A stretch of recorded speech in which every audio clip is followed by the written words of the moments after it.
gets taken to the top 5, I think it's a swing and a miss. This person is not as high on draft boards as I really think he should be. Is kind of blasphemous to me. Welcome into the program. My name is Eli Gonzalez, and you're watching/listening to Soft Knocks. This is the first episode. Before we start, I thought I'd just tell you a little bit about myself. I'm 15. I'm living in Southern California. I root for mostly LA sports teams. Not all the good ones, though, right? Let me break it down. So I'm a Chargers fan first and foremost. I just couldn't bring myself to be a Rams fan. For basketball, I don't watch that much, but when I would, I'd consider myself a Laker. As far as college goes, I'm all USC, whatever sport that is, fight on. And for baseball, I'm a Halos fan. They won today against the Reds. It's actually pretty cool. All right, let's break down what we've got for you in today's show. We're going to start with a mock of the top 10 picks in this upcoming NFL draft. Then we're going to move to a sleeper I have, followed by our favorite segment, Sports World Corner, where we talk about an event just happening in the sports world, and it so happens to be the new City Connect jerseys that just came out in the MLB. And we're going to follow it off with our rapid fire list, which is going to close the show. And this week, it'll be the 10 best stadiums in the NFL. Without further ado, let's get into it. All right, let's start with our mock top 10. And with the first pick in this year's NFL draft, the Raiders, to the surprise of everyone, I have them taking Fernando Mendoza. So, obviously, national championship, Heisman winning quarterback. He's got all the stuff to be wow. Just jump off the page first pick. But for all these first 10, I'm just going to break down to you from film, from mock drafts, and just from what everyone's been saying, my yes, no's, my good things about this player, my bad things about this player, with their upsides, their downsides. You kind of get the gist. Okay, Mendoza, the yeses, elite accuracy. You saw that a lot in the playoff run. He's so good downfield, poise in the pocket. He's willing to take a hit. He's so good at just being able to stand there, get drilled, but deliver an accurate ball downfield, especially in the Big Ten championship against Ohio State. Incredibly tough. That touchdown run against Miami in the national championship, iconic. And he took so many hits to get there. Incredible awareness. Obviously, what I talked about, the pocket presence, those kind of go hand in hand. But he's so good at maybe pre-snap and post-snap, defending and finding those blitzers at linebacker and corner, and understanding the fronts, and all of that awareness just plays into why he's so good. And that leadership. Obviously, it might get a little old if you start losing with that I don't curse goody two-shoes attitude. It's very Kirk Cousins, but I think it works. I think he's awesome. Love me some Fernando Mendoza. As far as the nose, as far as what I don't love about him, it's not elite mobility. I think that's putting it nicely. I think the best case scenario for him athletically is Baker Mayfield as far as the comp goes. He'll get you a first down here and there, but he's not built as a player off his athleticism, if that makes sense. Along with that, the footwork is really, really messy. You saw that a lot in the playoff run. What kind of goes hand in hand with that as far as the nose go is he uses his arm a lot to get throws there. Obviously, he's incredibly accurate. So you just wonder what the ceiling is if he puts that together with his footwork.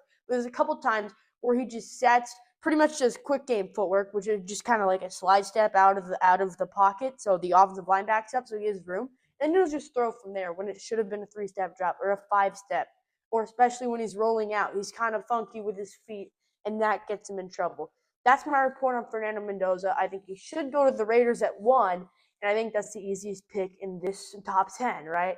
So for the rest of the draft, it's so wide open. No one knows what to do. No two guys have had the same mock draft to my knowledge. Everyone's kind of all over the place.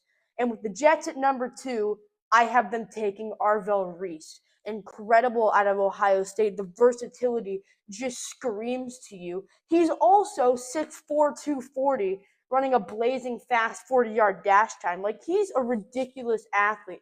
And I think you can't pass that up if you're the Jets, right? And with Aaron Glenn and with this Jets roster, they sucked last year. From the first team, I believe, ever, if not since before the color TV, to go the entire season without an interception.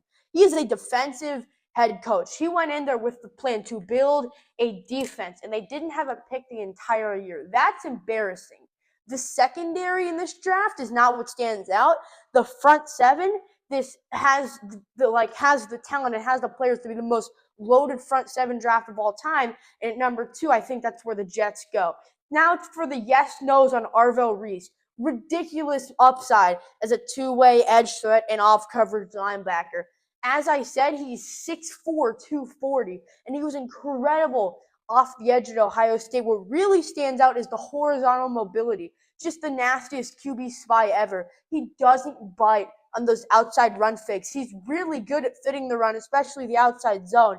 And he's so fast, he can cover people downfield. What I meant with the two-way is not like Travis Hunter stuff, but he's so good in coverage, along with being such an elite defensive lineman. That upside really stands out. But as far as the nose, he's pretty raw as a pass rusher. Like in this system is Ohio State, new defensive coordinator, best defense in the college football regular season. But that was his first year playing the majority of his snaps at edge, right? He's not very technically sound. He has like the two big moves to get him to the quarterback. And besides that, he's not like very elite technically. And those are the big things to work on. And another thing, if the edge rushing just doesn't work out and he's not like that elite two-way edge and pass coverage guy that everyone's hoping that's his best case scenario, then he's just Sonny Styles, but a little shorter and a little slower. And that's not that bad of a player. Such elite horizontal mobility, such elite tackling. Like the floor is still so high that I feel like this makes the most sense at number 2. All right, the Arizona Cardinals at number 3 overall. I think they go edge. I think they shore up this defensive line with a healthy Will Johnson next year and Budda Baker kind of as the veteran. If they draft who I have them taking at number 3, I think they have a really good chance of being a sneaky playoff team next year if they can figure out quarterback. I have them taking David Bailey out of Texas Tech. Here are the yeses, here are the nos. As far as the yeses go, elite speed and explosiveness, the definition of a speed rusher. He's so fast. He's given offensive tackles problems throughout the entire year, especially in the Big 12 championship. Obviously, a part of that really good Texas Tech defense. I think he was the best part. Ridiculously hard to block and kind of line up wherever. You give him a head of steam if he's kind of coming around the formation and then hits a tackle, or you stunt him. Disgusting. Like, blows your mind fast. And they don't really need a big run-stopping presence in Arizona because they have Walter Nolan, who they drafted in the first round last year. Pair those two on the defensive line with the veterans they have, Will Johnson in the secondary, I think it's a really good team next year. As far as the nose go, last creativity with his hands on the defensive line. Similar to Arvell Reese, in the tape I watch, they kind of do similar things to get to the quarterbacks. And at NFL level, I don't really think that's going to fly. Another thing, his size isn't ideal. 6'4", 250 for an edge rusher is good. He just doesn't feel like he fills out that frame. And if he could get a little more muscle on him, I really think that would help him out. Besides that, average misdirection to play fakes, screens, and run stuff like that can be cleaned up because he's so, as soon as the ball snaps, just trying to get off that edge. That can sometimes get to him. But with the Cardinals, I have them taking David Bailey at number 3. Okay, so the Tennessee Titans at number 4. They're another team that I think goes defense here because obviously there are some elite offensive players here. Cardinal Tate, Jeremiah Love. We'll get to that later. But I think you have to go defense with the talent in this draft. And they're another thing with the Cardinals. They have such a good front seven. I feel like you have to double down on that strength. They have okay pieces in the back end. I believe L'Jarius Sneed left there a little while ago, so they don't have, like maybe Kevin Byard also left, so they don't have the secondary talent that maybe they used to. But Jeff Simmons and Harold Landry, all the veterans they have on that defense, could really help out who I have them taking in Ruben Bain Jr. of Miami. We'll get to the nose. I think they're pretty glaring, but he just feels like such a slam dunk prospect to me. Let's go over the yeses. Elite hand placement and strength. He runs through guys. He gets his hand in your chest and just pushes you backwards. I think that stood out so much, especially in their first round matchup against Texas Tech. He was such an issue that game because he got to the quarterback so effectively, screwed up Marcel Reed, and he's a big reason why they won that game with the turnovers. He's just such a game-changing player, not only in the pass game, but also in the run. He's ridiculously crafty. I don't think the speed is what makes him stand out, but he's so good in one-on-one matchups, almost like a receiver getting off the line of scrimmage, along with the incredible strength. Like, he just has so many tools. He's also really good against double teams, which you saw a lot in college. And him being a power rush, that doesn't feel like an ideal matchup. But no matter, he's still so good. And that just stood out. So it just jumped off my laptop screen when I was looking at tape. Let's go to the nose. T-Rex arms, right? We've talked about this. It's definitely an issue to some scouts, and that's why he might not get picked this high in real life. But if I'm the Titans sitting at number 4, this is who I'm taking besides that. He also drops his eyes sometimes against the run. Like I've seen, he just kind of gets his helmet down and gets blocked through because obviously he's not looking at it, which is definitely an issue.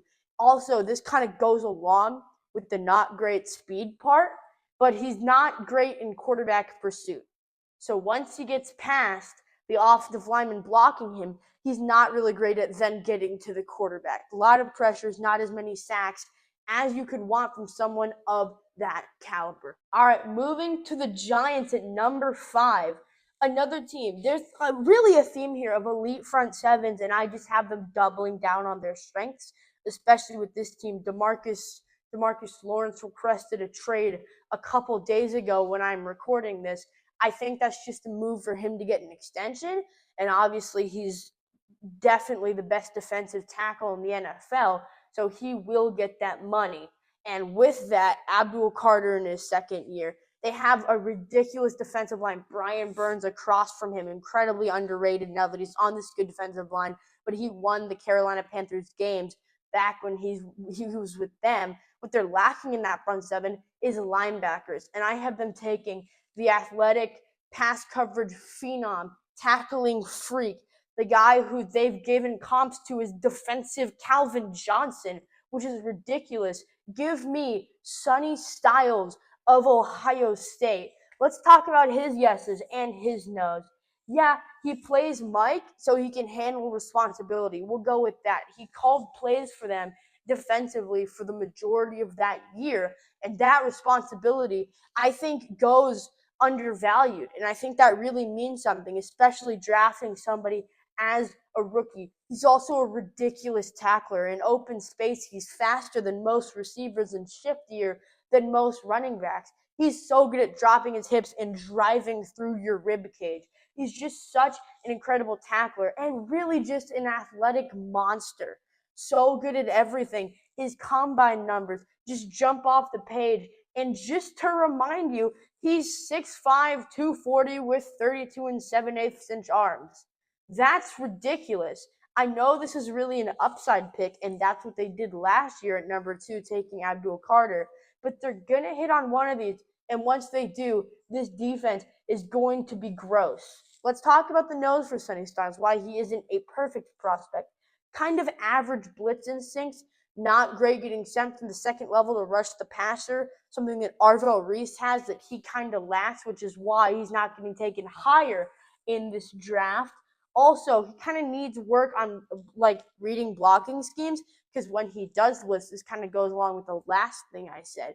He gets there too quick and gets absolutely steamrolled sometimes because maybe he gets blindsided and he's not looking, or maybe he just can't find the running back and can't identify what the offensive line is trying to do. Nevertheless, I have the Giants taking Sonny Styles at number 5 this year.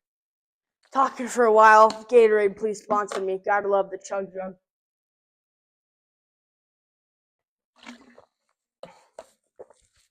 Back to full shield. Let's continue this. All right, the Cleveland Browns at number 6. There's a lot of ways they could go because this feels like such a sound roster, but there are still so many holes, right? Like at running back, they're really good. At tight end, they have the future and the present. Their defensive line is ridiculous. Their secondary has veteran leadership. The problem has and will always be for this franchise quarterback. And sadly, Mendoza went number 1. And unless they just blockbuster trade up and snag him from the Raiders, which I don't see happening, they have to build around the quarterback. And how do you build around the quarterback? By drafting offensive line. Francis Maui Noah is my pick to go to the Browns. Let me tell you why.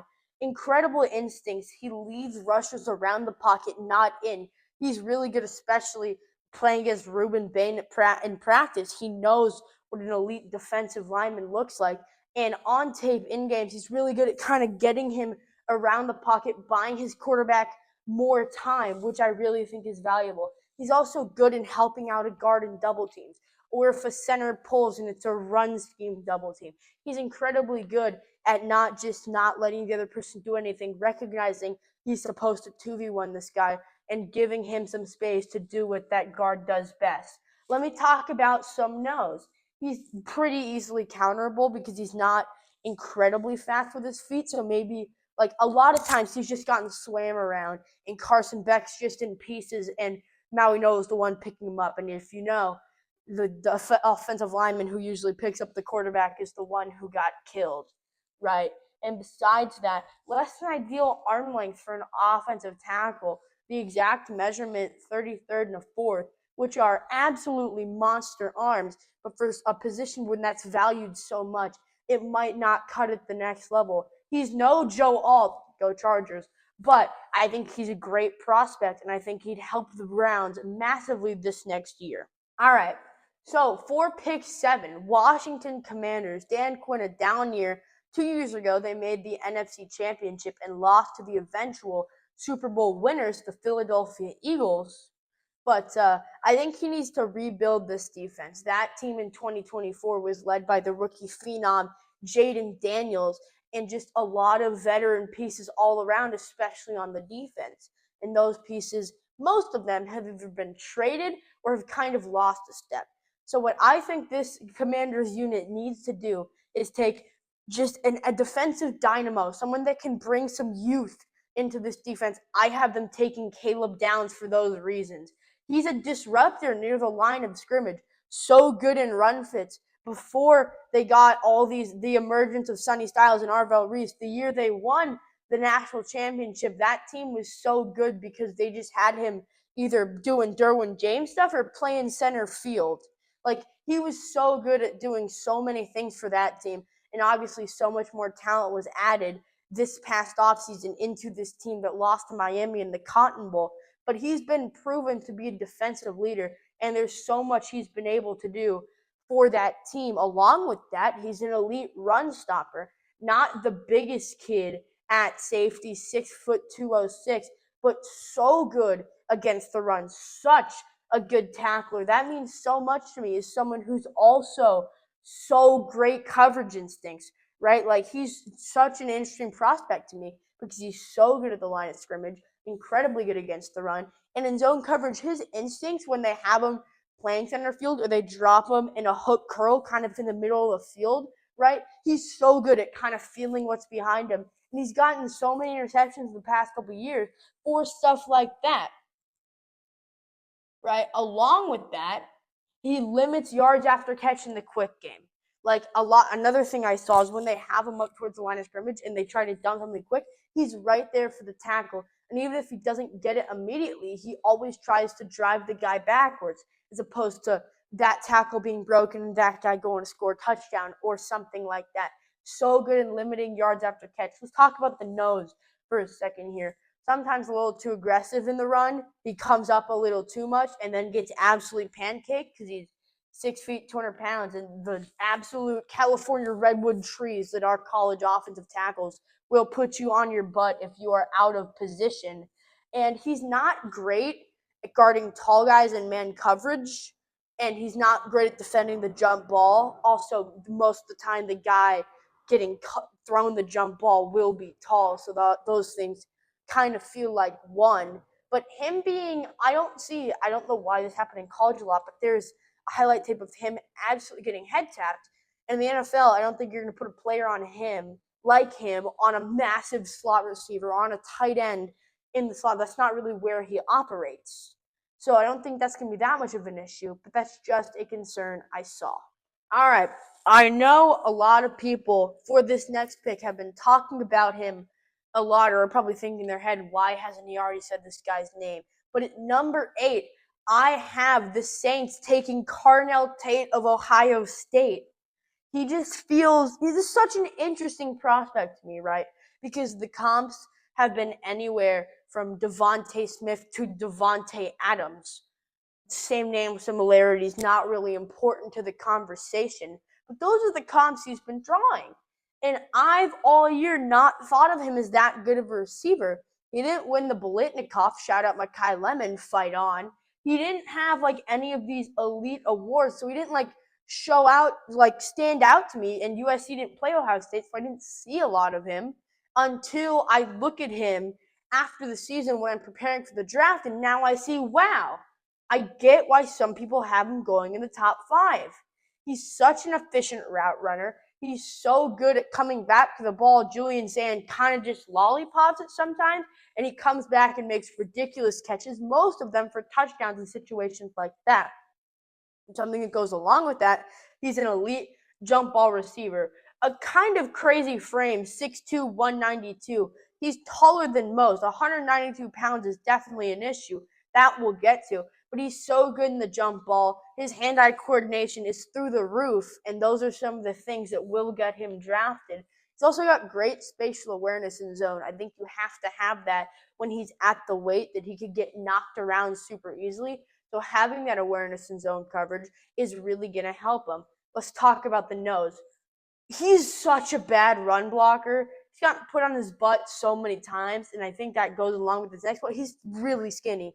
192 pounds at 6'2". He's got to fill out that frame. And sometimes he keeps his pads up, and you can tell what routes he's running. Like I'm a nerd. Don't mind that. But when he's running like comebacks or stop routes, he'll do this thing where he'll break down with his pads up. And if he's running a 10-yard in, a 5-yard out, he'll break down with his pads down. The little things that me and defensive coordinators around the world have and will continue to notice, that's definitely something he's got to work on. Also, something that I don't think has gotten brought up enough, he's gotten all these matchups, and he's looked so good, and he's gotten shot up these draft boards because he's playing across from the best player in college football right now. He's playing across from Jeremiah Smith, and there's been multiple. I'm very passionate about this. Sorry if my voice level is getting higher. He's played across from him this entire year. Jeremiah Smith, every play. You're doing it wrong if you don't double him. Some people triple him, and I don't blame them. So he's getting single coverage or just maybe a deep half and nobody pressing at the line of scrimmage for the majority of his snaps. And obviously towards the end of the year, when he got close to outgaining Jeremiah Smith in yards, and everyone thought, wow, this guy's really good. Maybe that changes. For the majority of the season, he was not getting the amount of attention that the guy across from him was, because the guy across from him is the best player in college football. And I really think that matters. That's why I think he's going lower in my draft. If I'm the Saints today, I feel like, wow, I see the value. But if he gets taken to the top 5, I think it's a swing and a miss. I just don't think he's that good of a player to warrant that, especially with how good of a situation he had this past year. At number 9, the Kansas City Chiefs. Definitely an off year for them, being drafting in the top 10 for the first time in what feels like forever. Probably, no, they didn't even take Mahomes in the top 10, I don't believe. So they haven't been here in a minute. But with their first time back in the top 10 in what feels like forever, I have the Chiefs taking Jeremiah Love. I understand at number 9, most draft guys have him going a little higher, but I feel like everyone above him has a reason to be taken higher. Maybe the Saints take him at 8 in my draft, but it's one of these two players, and I think the Saints would rather a receiver with Kellen Moore there at the head coach. All right, Jeremiah Love, number 9 to the Chiefs. The Chiefs are addicted to 2-yard runs. Isaiah Pacheco is not a good running back. Kareem Hunt is not a good running back. And Andy Reid's just okay with that. And at number 9, I have them taking a player who can completely change their run game. I'm not happy about this. I'm a Chargers fan. We've beaten them the past 2 times we've played them because Mahomes was their leading rusher in both those games. And in one of those games, Mahomes left the game with one less knee than he started it, right? So they desperately need a running back, and Jeremiah Love is so good at so much. Let me break this down for you. He's an efficient bell cow. He's very used to 18 to 20 carries a game, and he gets 200 yards a game. He gashed USC when he played them.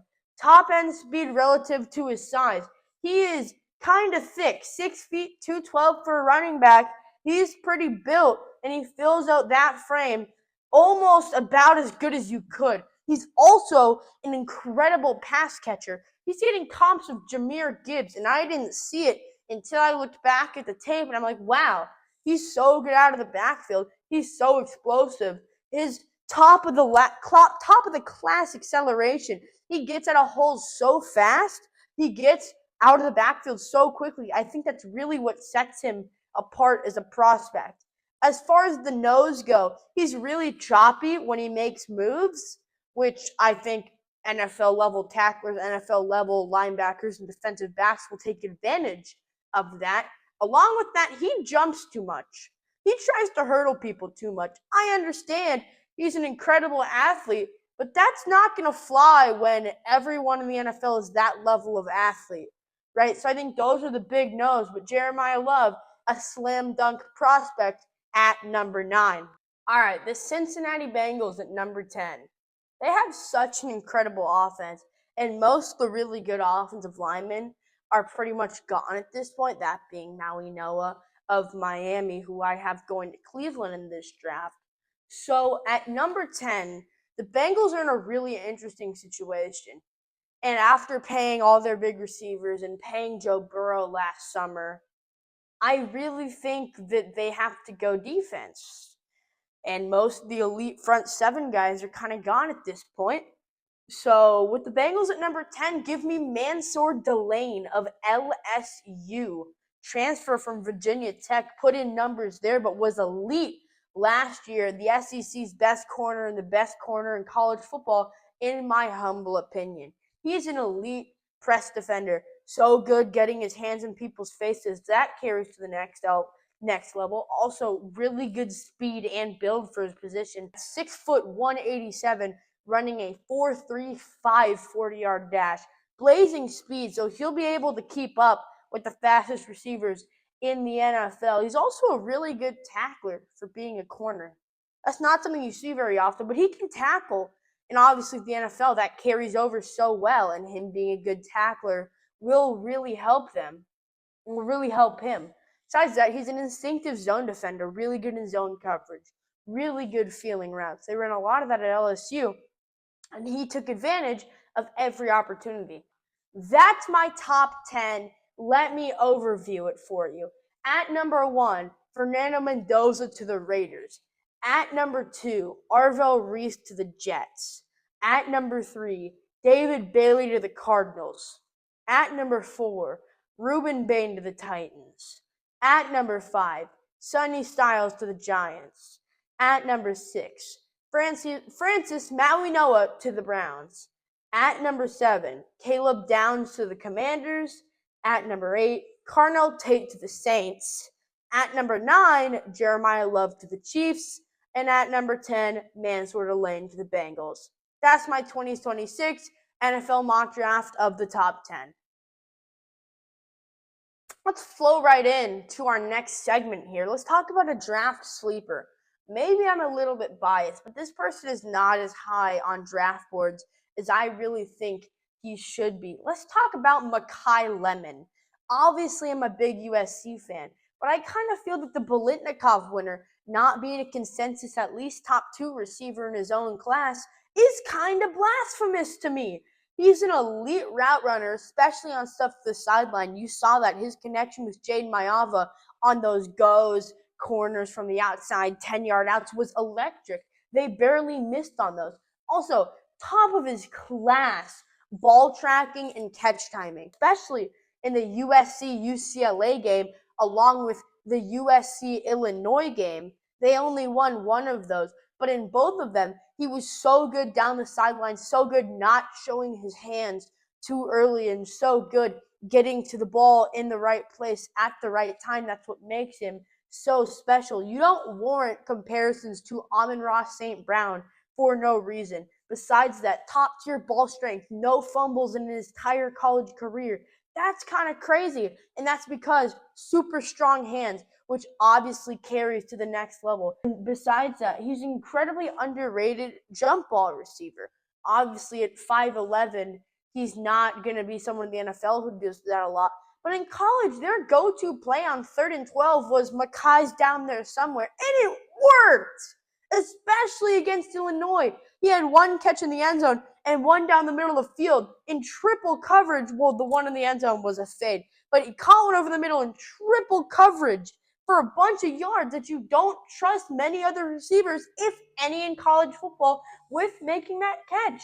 For his size, another thing I like to point out, he's a really good and a really gives a lot of effort while run blocking, which is not something that you see a lot from modern receivers, and he really shows that. There's not a lot of downsides to drafting Makai Lemon, but if I could pick a couple, his size is a concern to some. He's 5'11", 192, which is a little small for a receiver, but he's going to be playing primarily, if not only, slot, so I don't really know why that's that big of an issue. Along with that, his speed is pretty average, with for what he's going to do isn't much of an issue. Faster than the majority of his class, but that's still something that you have to take into consideration. He's also not a home run hitter, not great after the catch. Once he catches the ball, he's not great at then going and scoring. There's a couple times, especially against Northwestern or Rutgers last year, where he had a chance to catch one and break it and just couldn't because he's not as fast as those top end Xavier Worthies in college.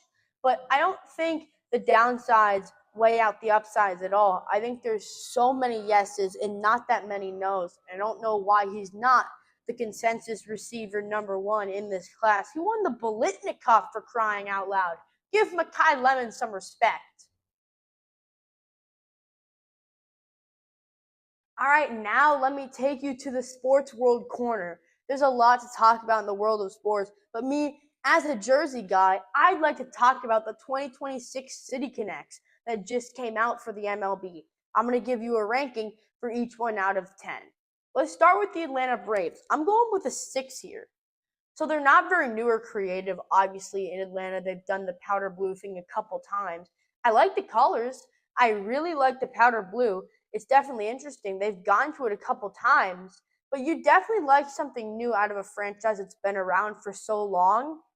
And the fact that this is the second time that they've gone to a throwback instead of trying something new, that kind of bothers me. 6 out of 10. All right, let's go to the Baltimore Orioles. My goodness, this is how you do a City Connect. We'll start with the one thing that I don't like about this jersey. I hate the front text. Everything else I think is great, but Be More, I feel like if you just went like Camden Yards, I know it's a little corny, but they're, especially because this jersey is such a throwback to this stadium and so many homages and so many little details, like the laundry tag is something that they're found in the stadium, and like the piping, and there's so much that means, and there's so much that this is an homage to Camden Yards. For the front text to be more really bothers me. The Orioles creative team has a lot of time to think about this. This is obviously a substantial upgrade from their first jersey, but that's a big critique. Also, the little bird standing on the M, adorable, perfect. I give the Orioles a 9 out of 10. The Reds, this one's super interesting. It's similar enough to the basic jerseys, but also different enough to be a City Connect and be super cool. I think some of my favorite aspects are the subtle pinstripes and the logo kind of being affected by the pinstripes. It's kind of like shaking, it almost looks like. I think that's really cool. Probably my favorite detail on this jersey is the fact that the sleeves are a slightly different color to the actual main central part, torso part of the jersey, which is an homage to the Ken Griffey Jr. era Reds jerseys, which I just think is really cool. I love the color red. Give the Cincinnati Reds an 8 out of 10. All right, the Kansas City Royals. Their City Connect jerseys, I'm not a fan. I really don't like these. The gradient feels a little bit overdone. There are way too many chest logos. The stripedy R thing going on with the little crown. I know that has something to do with Kansas City, but just keep the crown. We don't need the stripedy R2. I promise you, the majority of MLB viewers know that it's the Royals playing. And if they don't, it's a significantly bigger issue. This is definitely the worst version of minimalism. I hate the gradient. The colors are cool, but they didn't stick to them. The Royals get a 2 out of 10. All right, Milwaukee. This is a similar issue to the Kansas City Royals jersey, but I'm not a fan of the gradient outline. I think Christian Yelich is making these jerseys look a lot better than they actually are. I think the pants are pretty cool. If they just kept one color to be the outline of the word mark, this would work a lot better. The Barrel Man logo on the side is the only reason this jersey isn't a 2 out of 10. Love the Barrel Man. He's gorgeous. I also really don't like the hat because it's got the W and then the state itself, like how'd you see it on a map? And if it was one of those two things, I think it'd be a lot cooler, but it's not. I'll give you a 4 out of 10, Milwaukee. All right, take me to Pittsburgh, the Pirates. My goodness, I love these. Obviously, for a black jersey, the ceiling is only so high, and I think this is about as good as you could do. If these were just their standard alternate jerseys, I would be so happy. The hat, phenomenal. The chest logo makes me feel like I'm a pirate. Everything works so well. They stay inside the color scheme of Pittsburgh. Give the Pirates an 8 out of 10. The San Diego Padres. I like the little details, the little marigolds on the sides of the sleeves. It's a really good touch for being in the Southern California, San Diego area. The Dia de los Muertos theme overall, I really enjoy. The little logo on the side of the Dia de los Muertos, the person like on the side, love that. I feel like if they used that pink and the blue a little bit more, what made their old jersey so good and so iconic was just all the colors. And that jersey should have an epilepsy warning on it. But it's just so gorgeous. And I feel like this new jersey really leans away from that. And then, like, there's so many missed opportunities because all those colors, they're different, but there's a variety of colors on the little sleeve logos, and they just didn't take that to the base of the jersey. I obviously understand that it's an homage, that it's a throwback to, like, the original classic jerseys for the Padres, like the Tony Gwynn era, but I feel like using more of those colors would really feel more San Diego. I'll give them a 7 out of 10. The Rangers City Connect jerseys. I don't like these jerseys. I love the idea, Texas being Rangers in Spanish. I think that's really cool. I think the T on the hat isn't great, but I think that same T being on the bottom of the sleeves and being the piping of the pants is a really cool idea. That's kind of it. It's just red and white. It's a men's league jersey. Like, it's so much worse than their base jerseys. I think the little details are cool, but for this jersey to be interesting, you have to see it under a magnifying glass. And that's not how jerseys work. The Rangers get a 3 out of 10. All right, that'll do it for our City Connect ranking. But the next thing I've got for you is a speed round. To close this episode, I'm giving you the 10 best stadiums in the NFL. Let's go. All right, the 10 best stadiums in the NFL. At number 10, give me Arrowhead, where the Chiefs play. I think that place gets so loud. It's so iconic. They changed the name of the field, but it's Arrowhead Stadium to me and all of you. I'm not that mad that it's here because as a Chargers fan, we've beat them the last time we played there. Shout out Gardner Minshew. But Arrowhead's at 10. At number 9, give me Levi Stadium in Santa Clara, California. If it's good enough to host the Super Bowl, it's good enough for me. I've been told the sunsets there are gorgeous. Such a great stadium. The Niners make it look good. It's been there forever, and it doesn't hurt to have an open-air stadium in California. Levi's at 8. At number 8, give me AT&T, where the Cowboys play. Obviously, CeeDee Lamb doesn't like the fact that they won't put in curtains at the top because when they have an afternoon game, it fries everyone in that one end zone with the sun. The game between the Eagles and the Cowboys, if you know what I'm talking about, you know what I'm talking about. But besides that, it's Jerry's World. The Big 12 championship is there for a reason. It's such a pretty stadium. It's so iconic. Give me AT&T Stadium at number 8. All right, at number 7, take me to Minnesota. US Bank. Such a gorgeous stadium. The old one, I think the roof collapsed, so they were in need of an upgrade. And boy, howdy, did they get one. The glass look on the outside, to all of the statues, to the big Viking ship, to the entrances, to the skull chant. There's just so much about it that makes that stadium so gorgeous. It's at number 7. At number 6, it's where the Super Bowl champions play. Give me Lumen Field. Give me the Seattle Seahawks. The loudest stadium in football has to find its way onto this list in some way, shape, or form. And at number 5, it feels fair. Not the most modern stadium, but super iconic. At number 4, give me Lambeau. I know this is most people's number 1, but Lambeau Field comes in at 4 for me. So iconic, so much history. They've played there for longer than any other team has played at any of their stadiums. So many memories there. The Lambeau Leap. There's so much to talk about. The list goes on. But for me, they're at number 4. At number 3, give me Mercedes-Benz Stadium. The Falcons have such a pretty home. They, unlike the Houston Astros, they use their dome. Sometimes it's open, sometimes it's closed, depending on the weather. It gets cold in Atlanta, so it being a dome is super important.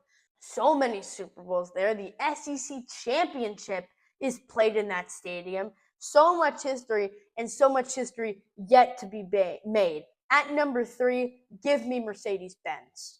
At number 2, it pains me to say this, Allegiant Stadium.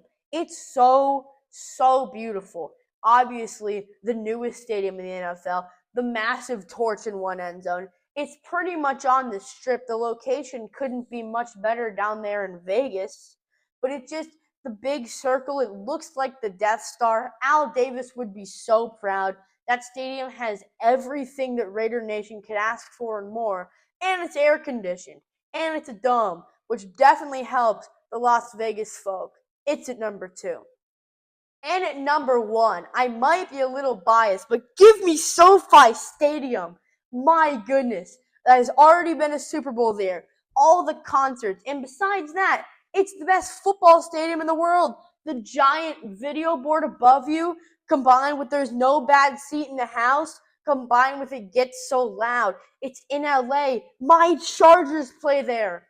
Give me SoFi Stadium, the best stadium in the NFL. That'll do it for this episode. Thank you so much for listening, watching, viewing, subscribing. If you liked this video, that'd be cool. Show it to one of your friends. I hope they like me too. And as always, see you next time.